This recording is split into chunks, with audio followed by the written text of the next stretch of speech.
j'ai vraiment entendu des choses qui m'ont fait plaisir entendre, c'est-à-dire comment tu as décrit, comment vous avez décrit le craving et ce moment des signes qui vont déclencher quelque chose qui se remet en marche. Vous l'avez fait avec la vision, l'image du cerveau, en expliquant par où rentre l'information, comment elle tourne et comment après le sujet va réagir. La mémoire du plaisir, Olivenstein avait beaucoup parlé de la mémoire du plaisir. Il disait que entre la personne et son usage, ça forme un duo indissociable. Et moi, j'ai vraiment, à l'époque, j'avais beaucoup apprécié cette notion de duo indissociable qui un peu fait penser à ce que peut être la passion, par exemple. Voilà, après, autre terme que vous avez employé, la notion de survie. Et il est vrai que par rapport à certains usagers, à de nombreuses reprises, il m'est venu à l'idée que s'ils n'avaient pas consommé, ils se seraient probablement foutus en l'air. Alors évidemment, dans des réunions politiques, ce n'est pas les choses que l'on peut dire, elles ne seront pas accessibles, mais en tout cas, nous, dans notre clinique, c'est des choses que nous savons, c'est-à-dire respecter l'usage. Et aussi quelque chose dont tu as parlé, je crois que je n'avais jamais mesuré les choses comme ça. Tu as parlé du brouillage traumatique, c'est-à-dire en quoi le trauma peut faire un brouillage des perceptions. Et ce terme, alors je ne sais pas s'il est aussi évocateur pour vous, en tout cas il l'est pour moi, peut-être pour je ne sais quoi, mais en tout cas ça fait complètement écho. Alors je ne sais pas à qui des deux je passe la parole. Attends. Ah ouais. Voilà. Vas-y, je te donne celui-là, tu seras plus confortable. Bon, alors, on va faire comme ça. Ok. Bon, bah du coup, alors, moi je dis plutôt expérience maintenant. C'est vrai que, parce que témoignage, expérience, je pense que c'est plus juste. Je vais vous partager une expérience de mon histoire. Pas pour vous dire oh, c'est mon expérience, c'est trop bien, je m'en suis sorti.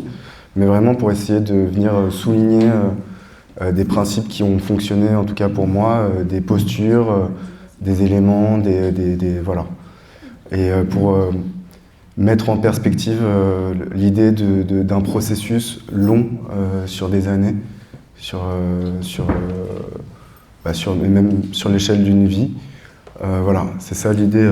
Alors j'ai choisi cette image pour vraiment mettre pour souligner l'idée de l'impuissance, de la perte de maîtrise. Voilà, c'est plus moi qui décide, c'est dans mon cerveau, il y a quelque chose qui décide à ma place et qui me fait plus du bien, en tout cas. Donc le début, c'est donc à Paris, dans le 18e, un quartier au nord de Paris. 2 parents, 4 enfants de ces 2 mêmes parents. Une histoire qui se répète au travers de mes 2 parents. Beaucoup d'addictions des 2 côtés, et du côté de mon père et du côté de ma mère. Énormément de violence au sein du foyer, avec une intervention régulière des services de police, du SAMU, des pompiers, avec tous les voisins, la famille que tous les voisins connaissent, dans l'immeuble où on vivait. Et une escalade en fait. J'ai un grand frère voilà, qui est diagnostiqué TDAH, qui a beaucoup de problèmes à l'école. Voilà, des violences qui sont reproduites aussi au sein du foyer qui n'arrangent pas les choses. Et moi j'ai 11 ans, mon grand frère en a 14-15 quand on rencontre tous les deux les produits. Donc lui commence... Alors lui il avait déjà beaucoup de problèmes à l'école. C'était déjà très compliqué, il passait pas un an dans une école, problème de comportement, il y avait tout le temps des bagarres, etc. Moi je suis un enfant un peu plus réservé. Aujourd'hui ma lecture de ce moment-là de mon histoire, c'est que j'étais traumatisé déjà. Donc très silencieux, je disais pas grand-chose. Et très réservé. On commence ensemble, lui, on s'entraîne mutuellement dans les consommations Et rapidement, moi, le bédo, le cannabis va m'aider par rapport au schéma de tout à l'heure. J'ai une hypervigilance, je suis très stressé, j'ai beaucoup de mal dans mes liens tous les jours avec les adultes, etc. Je consomme énormément d'énergie juste pour faire avec le stress. Et au début, alors je me disais pas ça à l'époque, mais au début, fumer des joints, ça me permettait pas de penser. Je l'identifie comme enfin, c'est tout de suite un médicament pour moi, quoi. Donc ça me relaxe, etc. Je me raconte pas ça et je raconte pas ça à l'époque. À l'époque, je fais comme les copains, je fume des joints pour m'amuser. Je comprends pas que, en fait, tous les soirs, ça me fait grave du bien parce que je déconnecte et je pense plus à rien. Le problème, c'est que les violences ont augmenté à ce moment-là. Je vais pas trop rentrer dans les détails, mais ça a été assez grave. Mon grand frère, à un moment, est hospitalisé en psychiatrie, lui, il a 15 ans. Et moi, un peu plus tard aussi, à 12 ans, en pédopsychiatrie, pour dépression et idées suicidaires.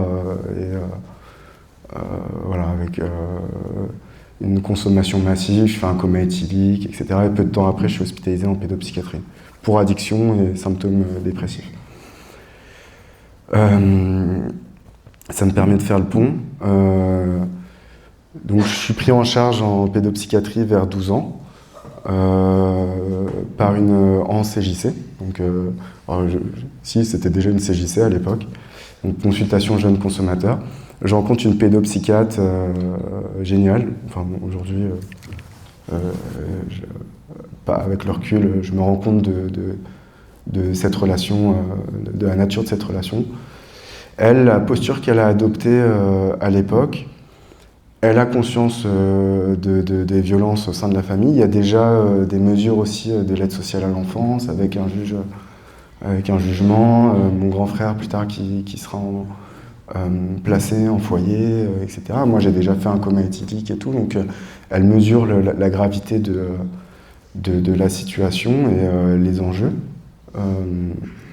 Mais la posture qu'elle adopte, c'est vraiment la qualité du lien. C'est-à-dire que moi, j'ai le souvenir qu'on riait beaucoup ensemble, qu'elle avait beaucoup d'enthousiasme, qu'elle me donnait envie, en fait, de simplement aller aux entretiens avec elle. Et on ne parlait pas trop des produits, on en parlait toujours un peu. Elle me faisait souffler pour le CO2 dans les poumons, etc. Mais elle a attendu que le lien le permette et que je lui demande pour me dire les risques, pour me dire oui quand même ça serait bien de diminuer ça, de plutôt t'orienter, rester sur ces produits-là plutôt que passer à d'autres, etc. Et en fait voilà, elle m'a suivi de mes 12 à mes 18 ans et j'ai vraiment le souvenir comme d'une personne qui n'était pas là juste pour les addictions. Pourtant, c'était une grande partie de son rôle, quoi. Elle m'a hospitalisé, qui a fait l'hospitalisation en pédopsychiatrie. Et ça m'amène à un autre point important pour moi. Elle m'a expliqué cette trahison. Moi, je l'ai vécu comme ça, sur le moment. Il me semble que ça n'avait pas été préparé, si je me souviens bien. Donc, je suis arrivé à un entretien et on m'a dit, bon, on m'a amené à l'unité 3 à l'hôpital Robert Debré et a pris le temps de m'expliquer que j'étais en danger. Il me semble que... Alors, j'ai beaucoup de trous... Ce que je vous dis, c'est vrai. Maintenant, j'ai quand même beaucoup de trous de mémoire, donc je le dis en général quand je ne suis pas tout à fait sûr et je ne me souviens pas tout à fait de comment ça s'est passé. Par contre, oui, elle me l'a bien expliqué et je me souviens qu'elle me l'a suffisamment expliqué pour que malgré que je me sente trahi et que je me retrouve enfermé de force à 12 ans, je lui fasse de nouveau confiance et que je revienne aux entretiens et même que ça reste cette personne ressource. Donc elle m'accompagne jusqu'à mes 18 ans et à 18 ans, je change de suivi puisque je passe majeur. Et c'est un autre psychiatre qui prend le relais côté adulte. Et pareil, lui ne me dit pas faut arrêter, pourtant il faut que j'arrête. Lui il me dit pas t'es en train de te préparer un chemin bien compliqué et à chaque fois que tu refais 24 heures dedans, t'allonges la difficulté. Pourtant il le sait, c'est un addictologue, mais il ne me parle pas de tout ça. Je fais des premières bouffées délirantes, donc je fais une première bouffée délirante aiguë à 18 ans. Une bouffée délirante aiguë, c'est un événement délirant où la personne perd totalement conscience de la réalité, de manière plus ou moins forte. C'est assez impressionnant à voir. C'est quelqu'un qui est, entre guillemets, fou, enfin, qui a déraisonné, etc. Et moi, ça s'exprime sous une espèce de toute puissance pendant une semaine, 2 semaines, et après un stade où je fais que avoir des pensées suicidaires et avoir envie de passer au suicide. Ce qui m'habite est tellement déstabilisant que je ne pense qu'à ça.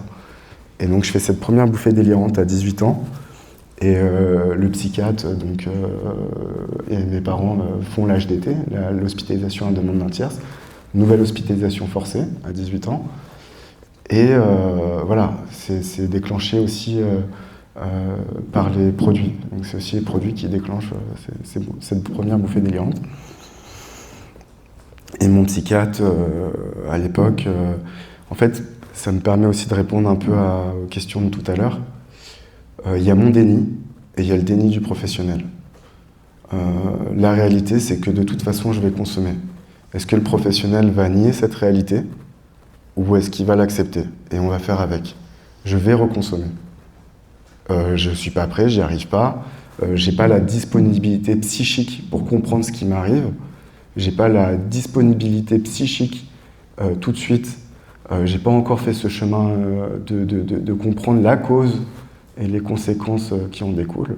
Les produits induisent des conséquences qui sont gravissimes pour moi. Si je le comprenais et que j'avais le pouvoir d'agir dessus, je ne consommerais pas pour ne pas vivre ces conséquences. Mais est-ce que le professionnel comprend cette situation? Est-ce qu'il se positionne en conséquence?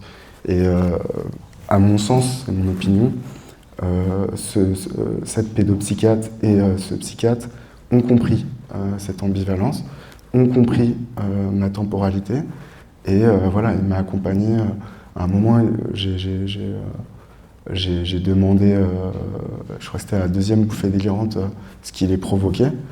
Et il a pu m'expliquer, c'était le produit, plutôt le cannabis, etc.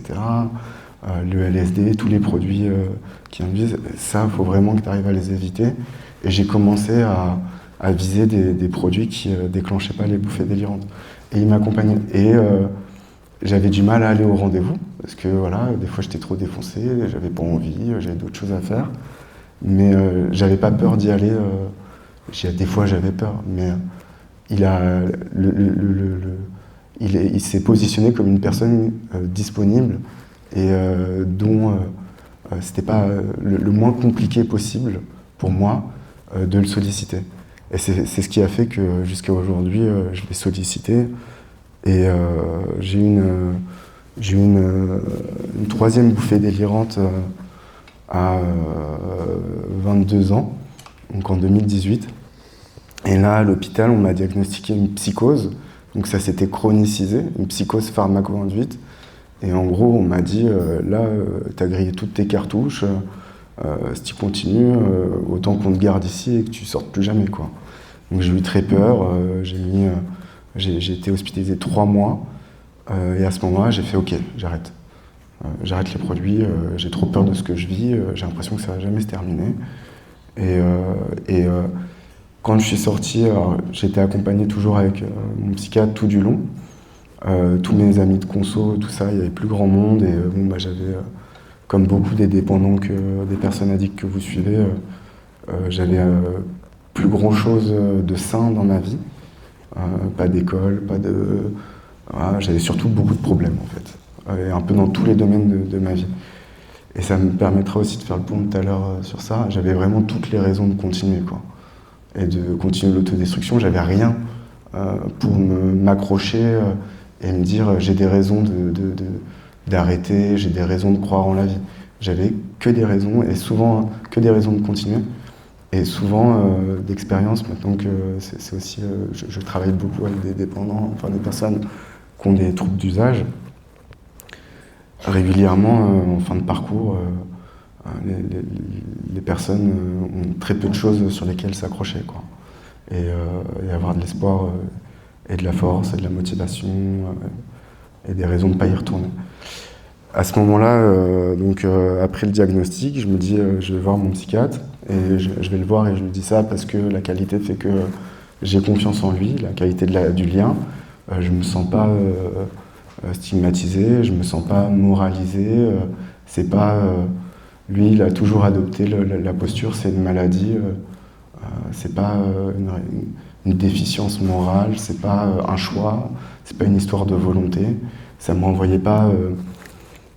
Ce discours-là, en fait, il me renvoie pas à mes échecs. C'est-à-dire que me dire non mais demain, vas-y, tu vas demain, tu le fais demain. Bah si je le fais pas demain, de nouveau, je me couche en me disant je suis vraiment nul, quoi. Je suis une grosse merde. C'est ça, ce discours qui induit. Si je passe pas à l'acte, je me couche en me disant j'ai encore raté, j'ai encore pas réussi. C'est de ma faute en plus, parce que si c'est une histoire de volonté, ça veut dire que je veux pas. Et lui, voilà, je retourne voir mon psychiatre, et je lui dis où tu veux, je vais. Voilà, j'ai trop peur là, j'avais encore des hallucinations, du délire, etc. J'étais même, enfin voilà, je lui dis tu me dis où je vais, peu importe ce que c'est, j'irai jusqu'au bout et je veux m'en sortir, quoi. Et donc, il m'oriente sur une post-cure, 1 mois et demi, le temps d'avoir une place dans une communauté thérapeutique, avec l'objectif, chaque structure a ses objectifs, son cadre de structure. Voilà, plutôt un cas rude, ça va être RDR, beaucoup RDR. Encore une fois, je n'oppose pas les deux. Voilà. Je pense qu'on peut même parler d'abstinence dans un cas rude, on peut parler RDR dans une communauté thérapeutique. La communauté thérapeutique, et il le faut, je pense, la communauté thérapeutique, c'est un endroit où, voilà, l'idée, c'est fenêtre d'abstinence longue, donc 14 mois. Parce que là, j'étais arrivé à un point où si je consommais, je retournais rapidement en psychiatrie.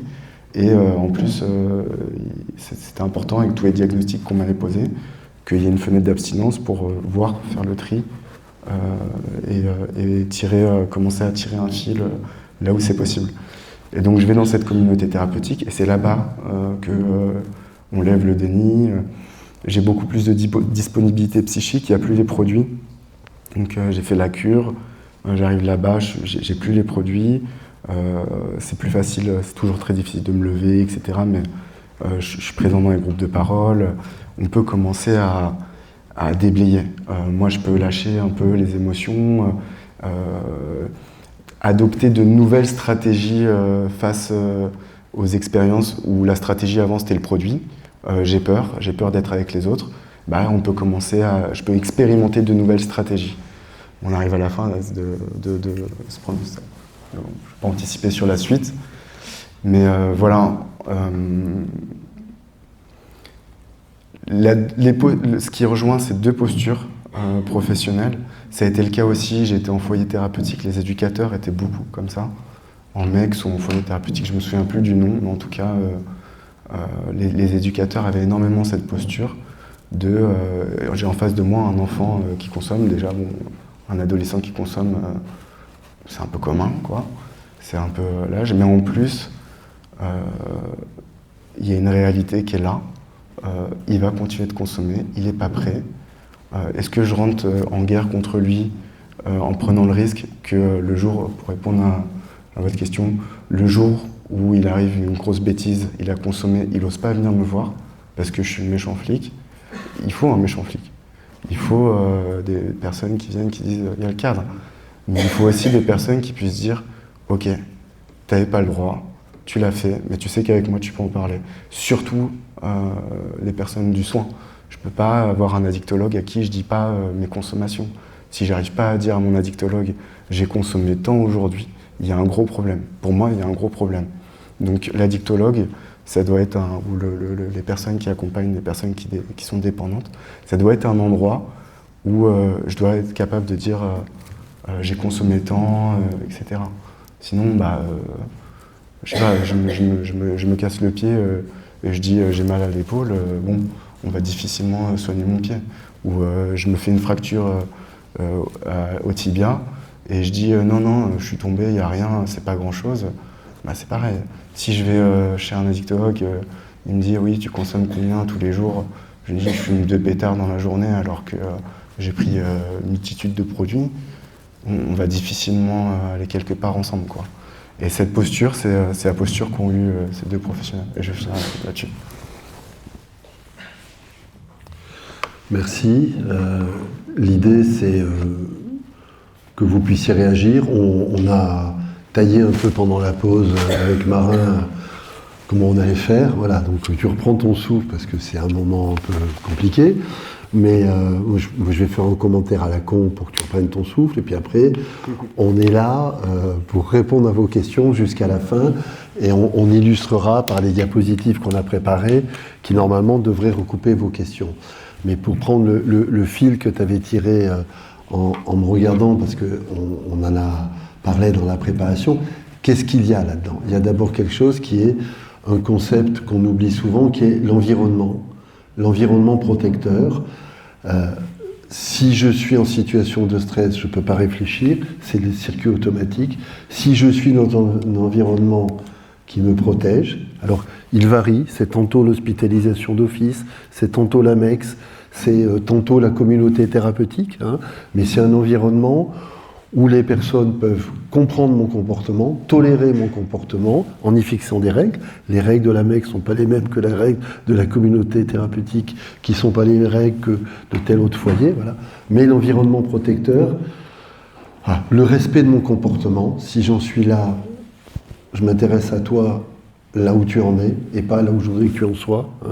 Voilà. Et puis, c'est le circuit de la réponse, comme on dirait, c'est le circuit de la récompense qui est déréglé dans les questions d'addiction. Donc l'espèce de mythe qu'on entend aujourd'hui, qui est la récompense, c'est au bout du chemin, quand tu as fait 40 000 kilomètres, en fin de vie, si vraiment tu as réussi à être abstinent, et si plus jamais tu as fauté, là on te récompensera. Mais avec la moitié d'entre vous, ça ne marchera pas, avec l'addict, c'est 0. La récompense, il faut que ce soit tout de suite. Pas n'importe quelle récompense illusoire, mais des micro-récompenses qui donnent envie de continuer le chemin. C'est comme dire pas forcément un enfant, mais une personne, bon, c'est une image un peu bateau, mais je trouve qu'elle parle bien, qui a un énorme sac de gravier. On est tous dans une randonnée, son sac il est énorme, et j'arrive et je commence à lui donner des conseils, à lui dire oui, tu devrais faire ci, tu devrais faire ça, non mais ça t'aiderait, etc. La personne, elle est en train de transpirer, elle a déjà très mal aux pieds et elle a autre chose en tête. Et c'est arrivé en disant, je sais ce que tu as besoin, je l'ai étudié, dans 10 ans tu auras ça, etc. La personne n'est pas disponible. Et en fait, là, ce dont elle a besoin, c'est juste de soutien, parfois même pas besoin de parler, de juste rendre la tâche plus agréable. Et à un moment, on va se poser, il va poser son sac, et il va se tourner, il va faire, au fait, j'ai un problème, je sais que tu es addictologue, est-ce que tu peux m'aider? C'est un peu ça l'image, je trouve. Vous avez vu, là, on se passe le micro parce que vous n'osez pas le prendre. Après, méfiez-vous, à 17h pétante, on a un avion. Lui, il a la trouille du décollage. Voilà, donc il faut que je te balance. Je serai son objet contraphobique au moment du décollage. Mais on partira, on rentrera. Juste, avant la première question, juste par rapport à ce que tu viens de dire et à ce qu'on voulait partager, vous pouvez être surpris parce que peut-être vous attendiez qu'on vous donne, c'est de l'échange de seringues, c'est du kit, c'est du machin. Voilà, on voulait surtout, avec vous, discuter de quelle posture c'est, la réduction des risques, quel regard c'est que l'on porte. Alors, je fais mon américain, le livre, il est là. Il y a un très bon Xapa, il y a de très bons Xapa, il y a de très bons Carude sur Toulouse, donc vous pourrez les interroger pour avoir les outils. Mais ce qu'on voulait, dans le binôme avec le témoignage de Marin, c'est vous permettre de vivre de l'intérieur, Voilà. Et il y a un dernier point que je voudrais dire, parce que pour Marin comme pour moi, ouais, mais il est important, c'est que son histoire, c'est son histoire. L'autre, ce sera l'histoire d'un mineur non accompagné. Et ce sera son trauma à lui, ce sera la migration, ce sera, voilà. Le troisième, et excusez-moi de le dire comme ça, ce sera qui s'est fait claquer la porte au nez par sa copine, et qu'il est largué, et qu'il est la honte du groupe. Alors on peut dire, putain, le troisième, là, il va pas nous faire chier. Ben si. Pour le troisième, son drame à lui, il est là. Alors, bien sûr, l'ornière est moins grave. De vous à moi, on sait qu'on le sentira un peu plus vite. Mais au moment où on l'écoute, au moment où on prend en compte la fonction de l'usage, c'est la même chose. Voilà.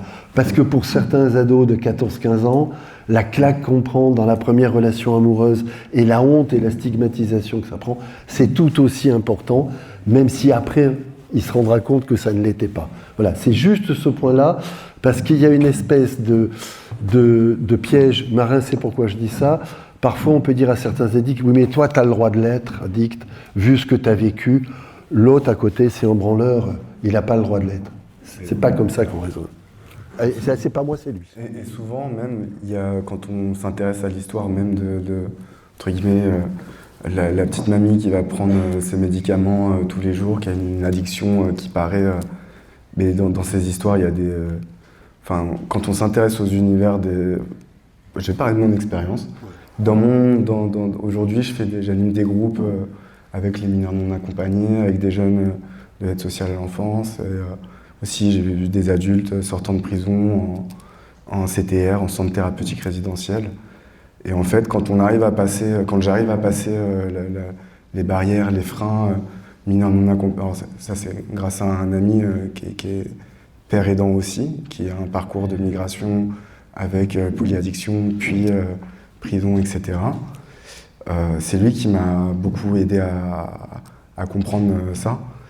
On intervenait, et en fait, ce qui bloquait beaucoup, c'est déjà l'histoire coloniale. Moi, j'arrive, je suis blanc, je suis français. La réalité de la personne qui est en face, elle est bloquée par plein de peurs, plein de croyances, plein de choses. Et tant qu'on n'a pas parlé de ça, tant que je ne suis pas un raciste colon, tant qu'on n'a pas discuté de ça et que la personne n'a pas validé, elle n'a pas vu que, ok, c'est bon, je suis en confiance, j'aurai pas son histoire. Et des fois, je vais être face à quelqu'un qui va me dire « Non, mais moi, j'ai perdu ma copine, je suis effondré et tout. » Mon réflexe, ça va peut-être de dire « Bon, ça va passer. » Et en fait, non, il y a beaucoup plus de choses, beaucoup plus d'éléments, beaucoup plus de souffrances, etc. Ouais. Ouais. C'est bien faux. Bonjour, Mathilde Gélion, étudiante en dernière année de psycho, spécialité addiction. D'abord, merci pour votre partage d'expérience. Après, j'avais une question, peut-être que c'est une enjeu clinique encore qui me fait la poser, je ne sais pas.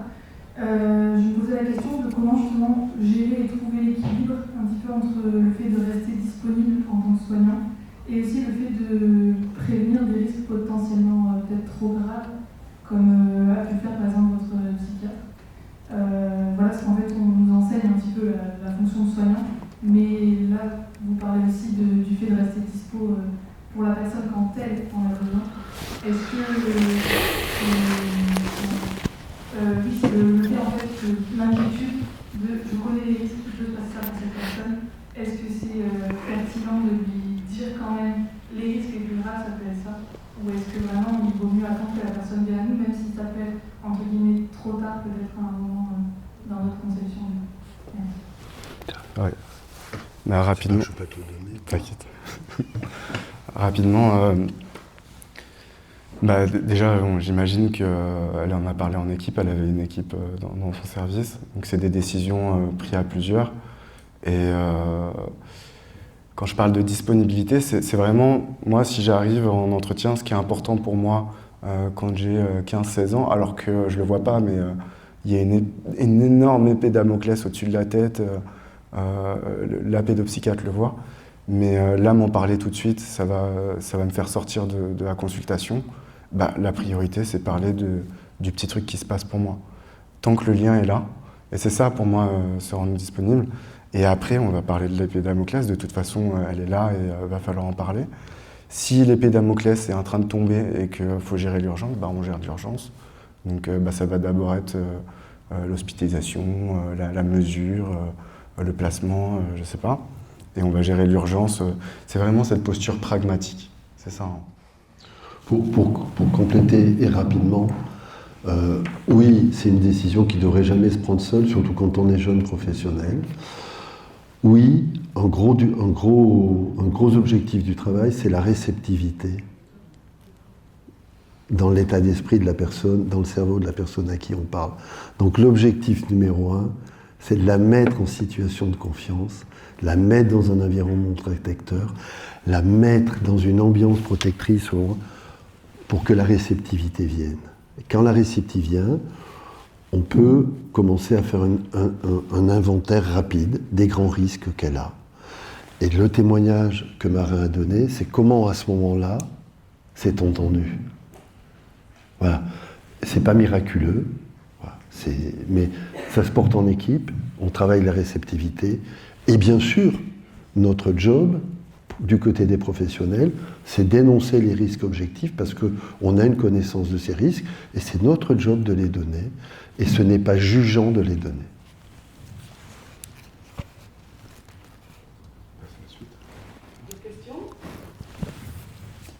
Si vous n'en avez pas, on enchaîne et puis on rebondit sur d'autres choses.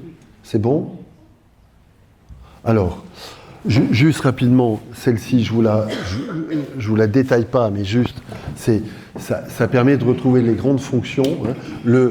Voilà, l'ubiquité des drogues, on l'a dit au début, c'est à la fois bon et mauvais. Donc on va vers les personnes, hein, et effectivement, c'est l'usager actif que l'on reçoit. Voilà, tu l'as dit plusieurs fois dans ton témoignage, c'est l'usager actif. C'est multifactoriel, tu l'avais dit Martine, et ça a été ramené, le contexte et tout. On ne choisit pas qu'est-ce qui va faire réagir la personne. On ne choisit pas qu'est-ce qui va faire réagir la personne. C'est des questions de stigmatisation, de prohibition, de race, de genre. On a évoqué les problèmes de transsexualité, de LGBT. Et là aussi, il y a beaucoup de blessures. Là aussi, il y a beaucoup de souffrances. Donc là aussi, il peut y avoir une façon d'aller vers le produit. Donc voilà, là-dessus, notre boulot à nous, c'est d'être dans l'écoute. Plus compliqué, on n'aura pas le temps de le détailler là, mais pour le coup, c'est pas faire de la pub à la con, mais tout le travail qu'on a essayé de faire dans cette nouvelle édition de la RDR, c'est de mettre en avant tout ce qui se passe dans les groupes d'autosupport. Les usagers entre eux, souvent on parle de comment ils s'encouragent à consommer. Mais on oublie que les usagers entre eux, ils ont aussi toute une culture de la réduction des risques, de l'autosupport, et il y a des endroits où ces usagers cèdent à faire attention aux risques, et donc c'est notre boulot aussi de leur permettre de se connecter à cette partie-là. Tu as ton micro, tu n'as pas besoin de lever la main, tu le prends. Vas-y, Marin. Juste 30 secondes, parce que T+, dont on parlait ce matin, Techno+, nous, je l'ai croisé quand je faisais des free parties quand j'étais jeune. C'est un endroit cool. Enfin, quand j'étais jeune, c'est dur. Ouais. Je suis encore jeune, mais bon, comme j'ai arrêté, du coup, ça me rend peut-être un peu plus... voilà. J'étais plus jeune, voilà. Quand j'allais en free party, il y avait souvent un stand Techno+, où il y avait roule ta paille, il y avait des couvertures de survie, l'analoxone, etc. C'est des endroits cool en teuf. C'est un endroit où on est là, on se responsabilise. Moi, c'est comme ça que je l'ai vécu, en tout cas. Juste un petit incise là-dessus.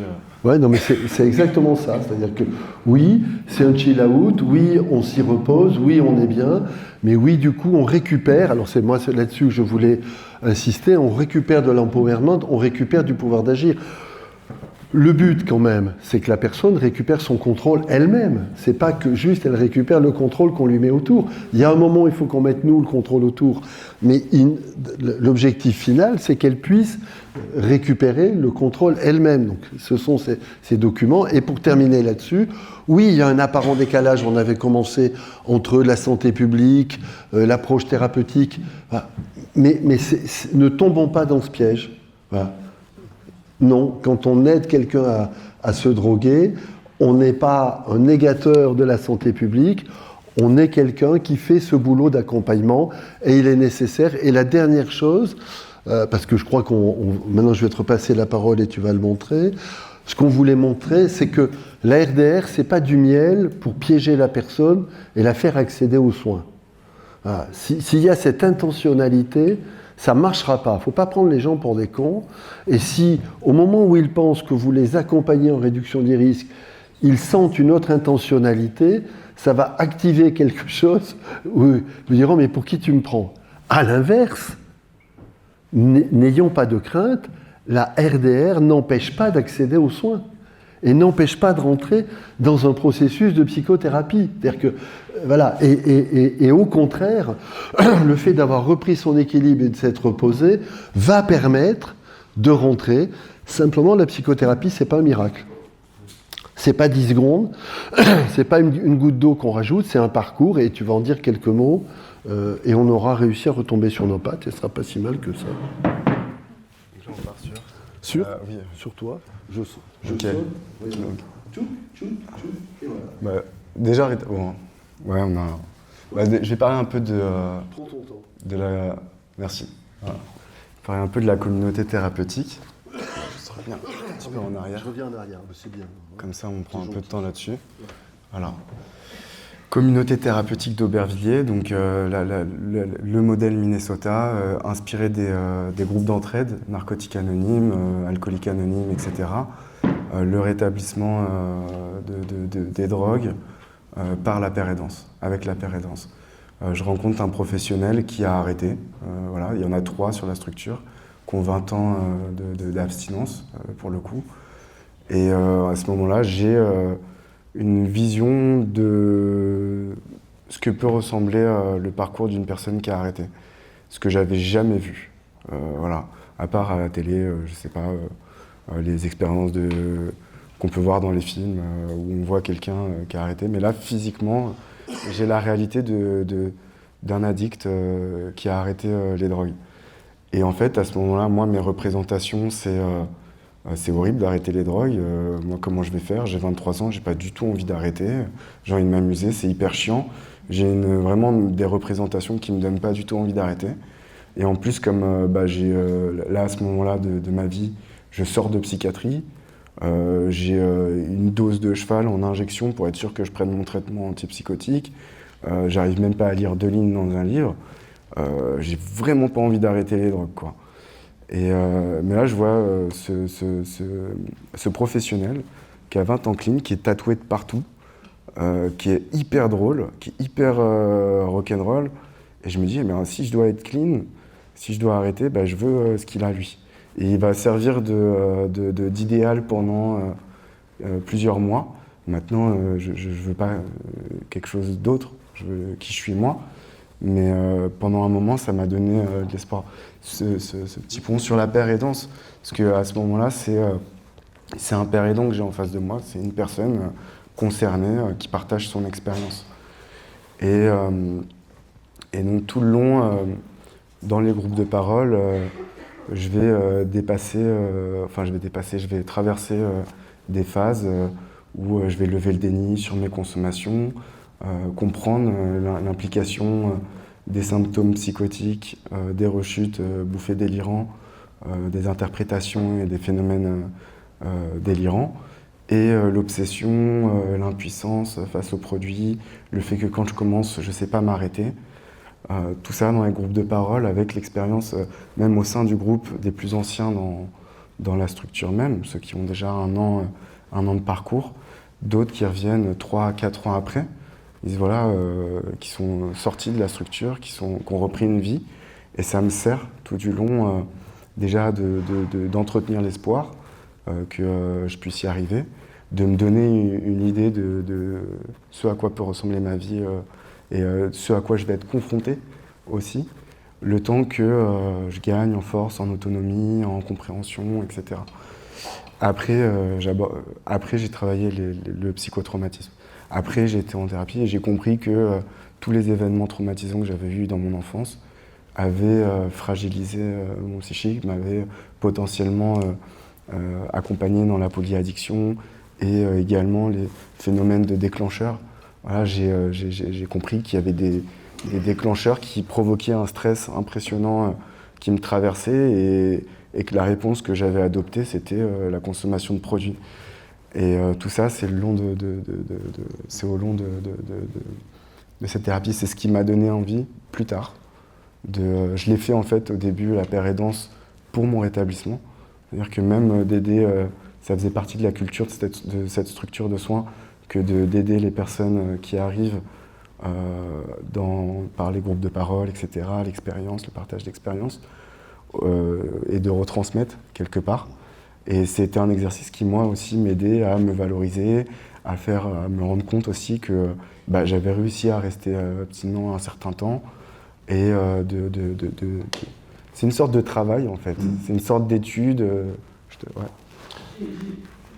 Vas-y. Est-ce que tu peux dire que la rencontre que tu as eue avec cette personne de paire aidante a permis de t'identifier à quelqu'un et potentiellement de te projeter?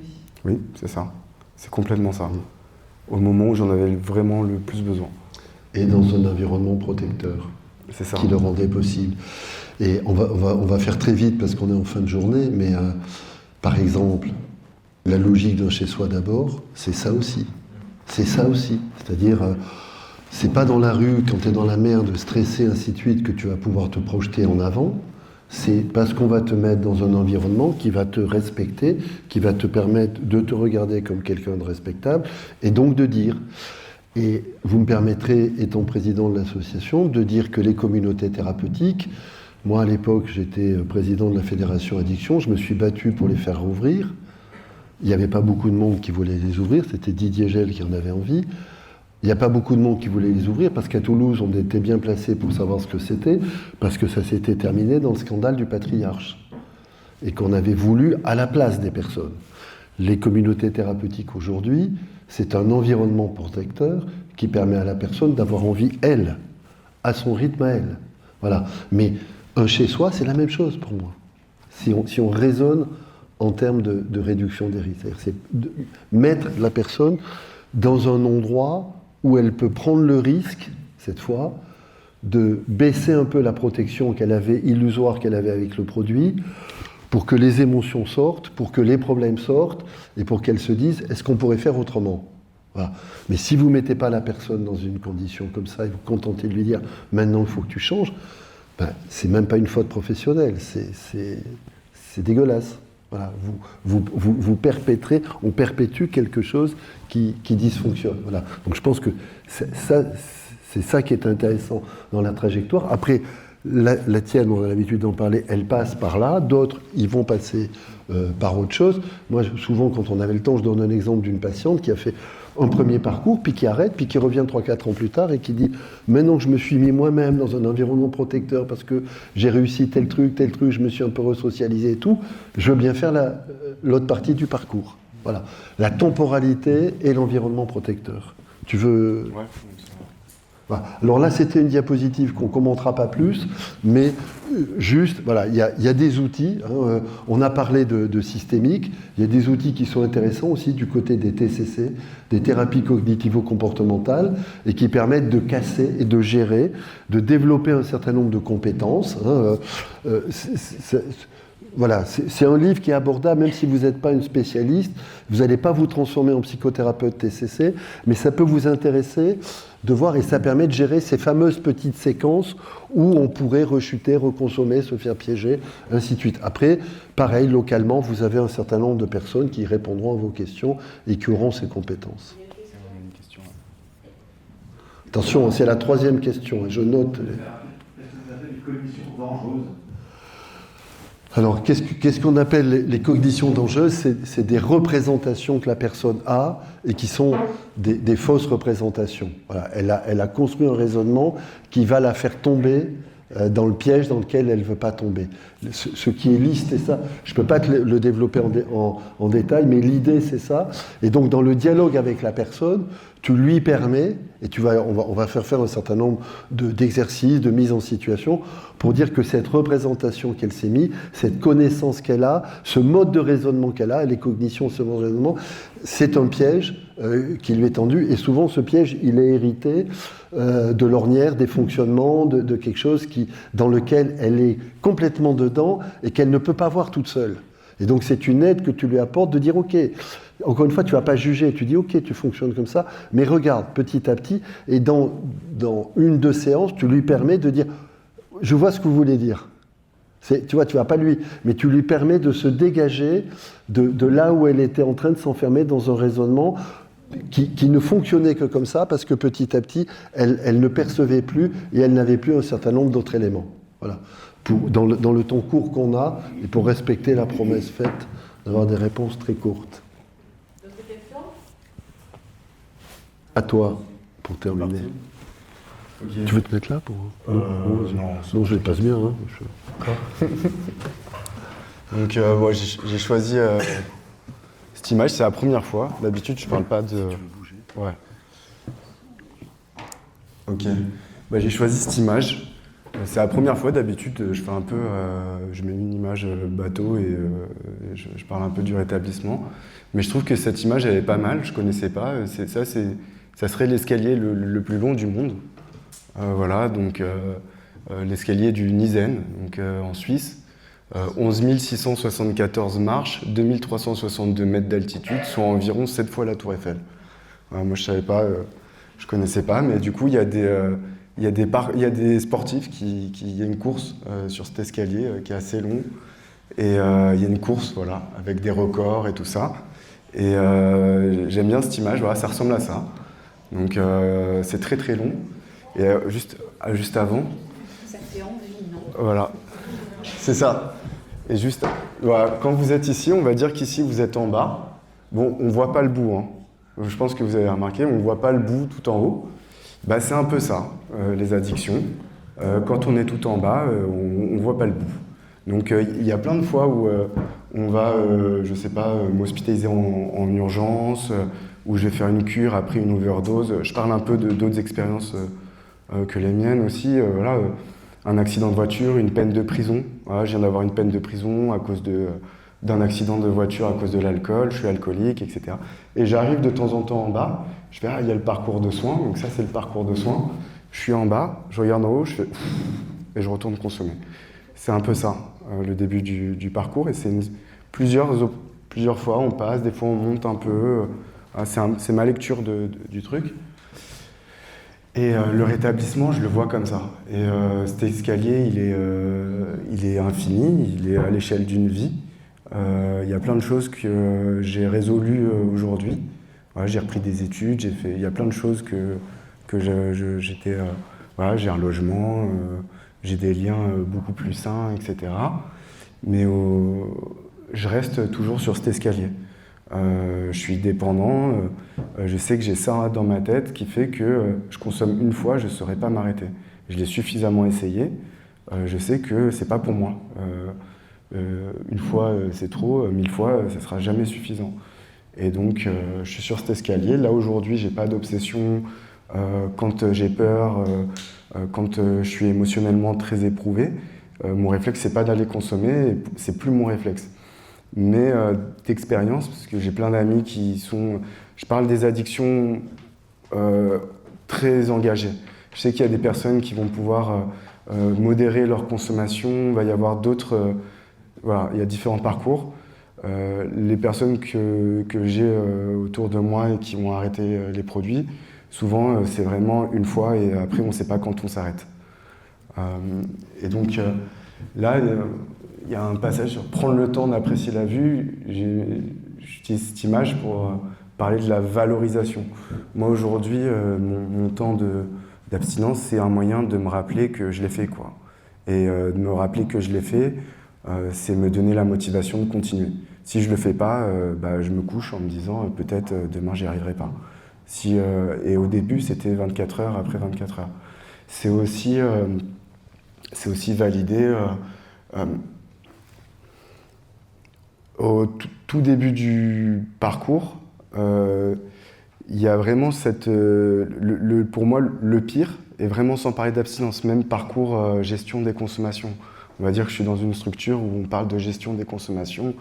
J'arrête certains produits, je garde que ceux avec lesquels... voilà. Quand je commence ce parcours, ou quand je le reprends, après avoir été loin de mon parcours, souvent, je vais pas avoir de logement, je vais avoir des problèmes de justice, je vais avoir des dettes, je vais avoir des dealers qui m'appellent, je vais avoir la famille, ça va pas, je vais avoir, si j'ai une femme, beaucoup de problèmes à gérer, si j'ai des enfants, une situation très compliquée, etc., etc. Donc quand j'arrive dans le parcours ou quand je le reprends, j'ai toutes les raisons d'y retourner, et tout de suite. C'est vraiment ça. Et pourtant, c'est maintenant, c'est à ce moment-là que c'est le plus important que je l'engage, parce que ça sera plus facile après. Et c'est au moment où c'est le plus difficile que j'ai le plus de raisons d'y retourner. Et donc, quand le manque vient taper à la porte, c'est très difficile de rester.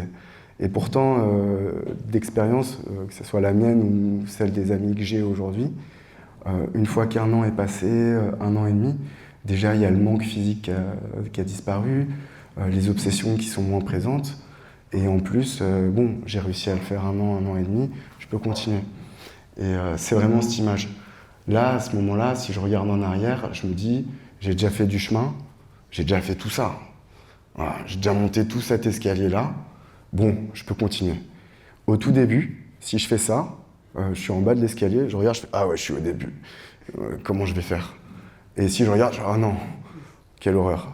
Et c'est pour ça, cette image de la valorisation, c'est ça. C'est que ça paraît vraiment très... comme faire avec un enfant, prendre le temps de tout valider. Oui, c'est bien ce que tu as fait, de récompenser. Toi, tu aimes bien utiliser l'image de la médaille, donner une médaille tous les jours.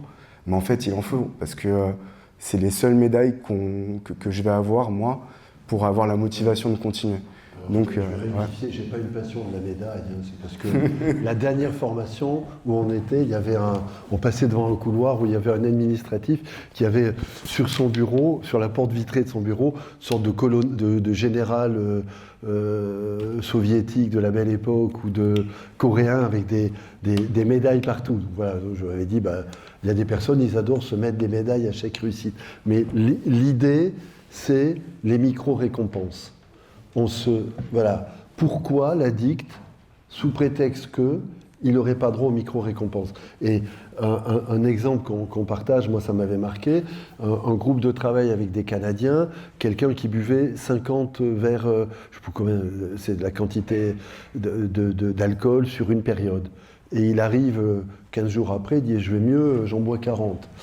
Le groupe, la majorité des addictologues français dit « 40 c'est encore beaucoup trop ». Il faudrait que vous arriviez à 25, je crois, quel était le chiffre qui était retenu. Les Canadiens nous regardent en disant « mais vous êtes cons ». Le type, il passe de 50 en 40 et il n'y a personne qui lui dit « chapeau ». Déjà 10 de moins, bravo.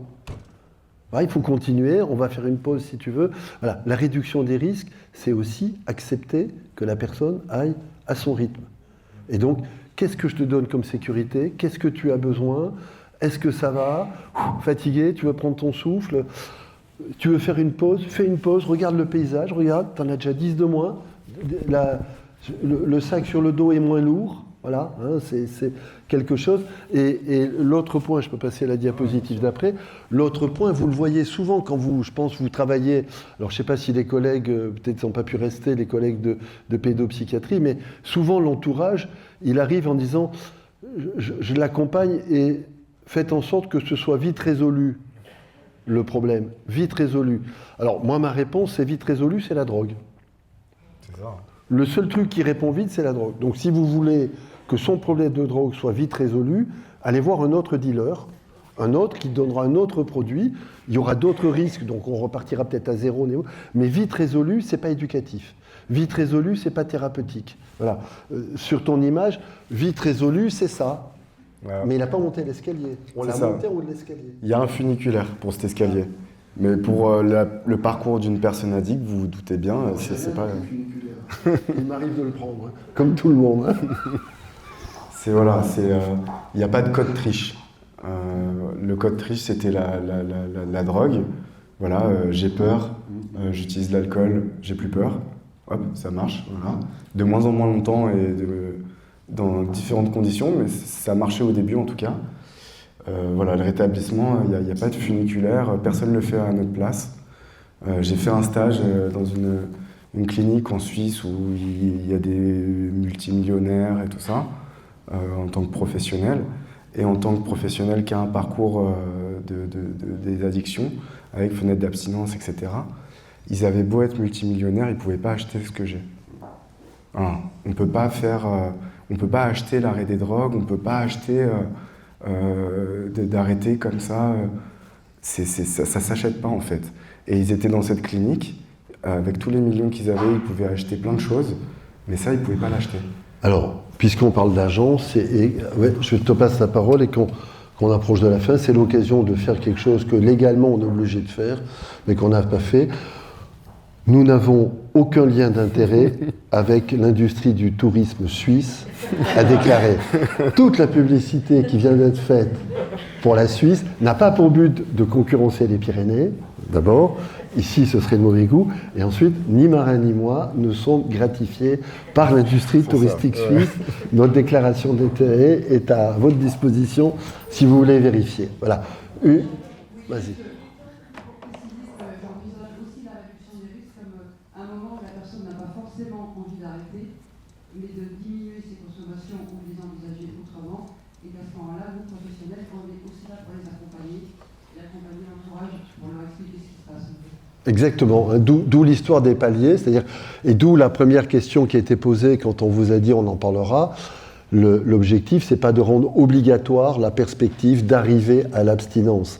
Dans l'exemple de Marin, il fallait arriver à l'abstinence pour l'exemple qui a été donné et par rapport aux risques particuliers que tu as évoqués autour de... C'était de la réduction des risques, voilà, mais qui faisait qu'on réduisait les risques de psychiatrie.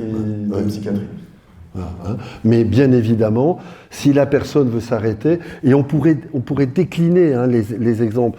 Je me rappelle d'un de nos collègues qui est président d'une association comme Clément Cisor, dans une ville où je vais régulièrement, il m'invite, et voilà, donc il est connu comme étant quelqu'un qui s'en est sorti, et j'aime bien parce que lui et moi, chaque fois qu'on se voit, on a un repas tous les deux en tête à tête, et où il me rappelle tous les endroits où il n'a pas coché les cases.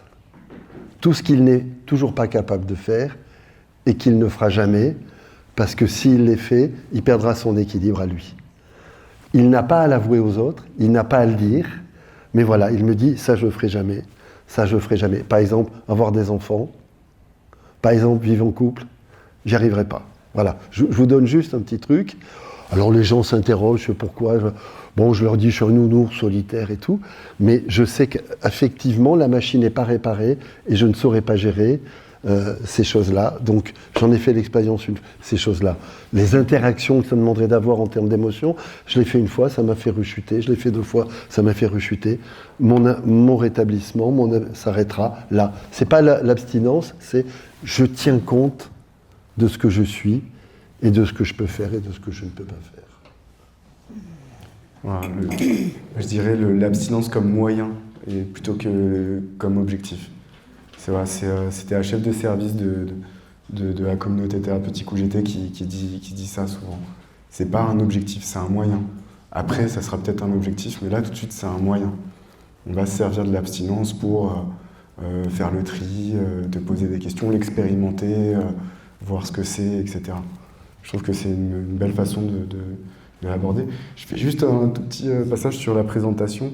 Le CN2R, c'est sur le psychotraumatisme, hein, c'est pas sur les addictions. Et voilà, c'était juste une précision. Voilà, on ne commande pas les 2 diapositives, je vous les montre juste, vous voyez, c'est la liste de toutes les thérapies qui vont accompagner le processus de rétablissement. C'est l'occasion de dire tout le monde n'en a pas besoin. Là encore, on l'a dit au début, les addictions, c'est très différent d'une personne à l'autre. Donc certaines vont aller dans des thérapies qui sont plutôt d'orientation systémique, d'autres vont aller dans des thérapies qui travailleront autour des notions du trauma, d'autres vont aller sur des thérapies de la personnalité. Donc voilà, on n'a pas un schéma obligatoire, mais on a des boîtes à outils qui vont venir compléter. Et en plus, quand il y a le double diagnostic, quand il n'y a pas le double diagnostic, la personne, elle n'a vraiment pas besoin d'aller cotiser dans ces dimensions-là. Mais c'est intéressant, quand on est dans la posture de réduction des risques, de savoir que ça existe. Voilà. Et que c'est une des issues que retrouver l'équilibre, retrouver l'empowerment que permet la réduction des risques, permet d'arriver, et la valorisation, on vient d'en parler. Voilà, on arrête là, on a fini. Voilà. et effectivement d'avoir le support vidéo. Alors bon, je ne sais pas vous, moi je me suis régalée. J'ai bu du petit lait parce que dans à la fois une forme extrêmement personnelle, une forme professionnelle, je dirais, j'entends les mots que j'aime entendre et qui décrivent notre travail de tous les jours. Voilà. Et dans ce point sur le travail de tous les jours, j'ai effectivement vu 6 points qui m'ont fait totalement écho, mais ils vont être très rapides, parce que j'ai noté numéro 1, numéro 2, etc. Tu en as parlé, Marin, c'est la question de la fonction, de l'usage.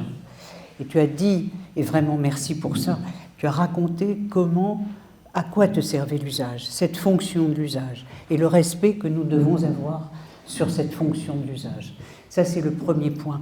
Le deuxième, c'est celui de l'environnement sécure. C'est Jean-Pierre qui en a parlé.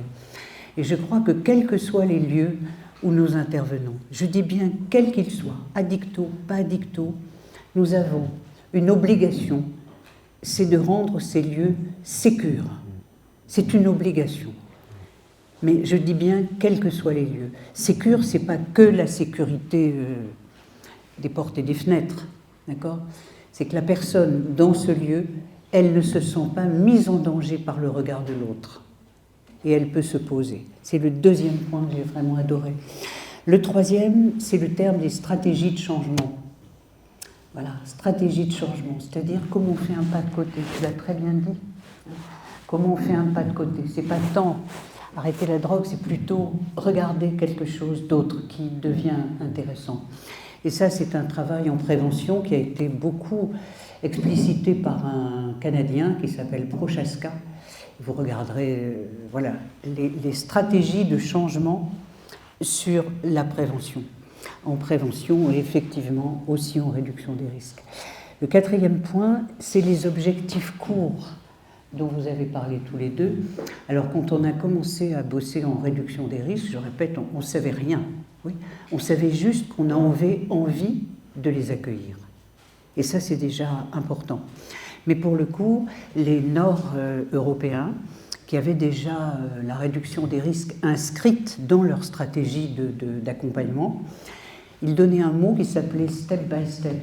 Alors j'ai ri quand j'ai vu les 11 246 mètres d'escalier sur cette stratégie du step by step. Ça aussi, donner un objectif court, parce que si les gamins ou adultes voient le mont Fuji, bon, voilà, on reste en bas du mont Fuji, on ne va pas y aller, on n'y arrivera jamais. Oui. En plus, un objectif court, ça fait plaisir à tout le monde, à celui qui l'a réussi et à celui qui l'a proposé. Et c'est important d'être content ensemble, avec les personnes qu'on accueille. Et le dernier, c'est le terme... Ah non, c'est l'avant-dernier. L'avant-dernier, c'est le terme de la pause, puisqu'on a ouvert un service dans Toulouse qui s'appelle Intermezzo, que soutient la cohésion sociale et l'Agence régionale de santé. Dans ce lieu, Intermezzo, vous savez ce que ça veut dire, c'est justement, il est possible, c'est inconditionnel à la question des usages, mais justement faire un petit décalage. Voilà. Faire une pause. Et après, il se passe quoi ? Ben, on va voir. Et enfin, un dernier point, et c'est encore toi qui l'as dit, Marin, c'est la question du compromis vivable. Le compromis vivable, c'est un terme qu'avait aussi employé le professeur Olivenstein pour dire un peu comment, effectivement, les personnes qui arrêtent les drogues, oui, peuvent trouver, et tu en as parlé, Jean-Pierre, quand tu as parlé de ce directeur, en disant « ça je peux, ça je peux pas ». On est tous, oui, on essaye tous de trouver nos propres compromis vivables.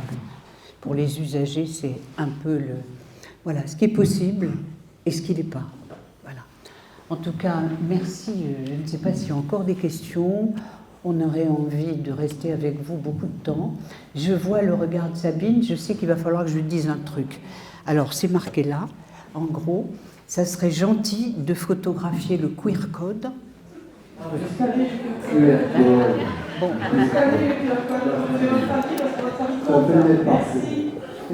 Ça va pas ? Ah, qu'est-ce que j'ai dit ? Et qu'alors, moi, je vois pas la différence. Pardon. Vous prenez la photo. Merci. Vous prenez la photo. Merci.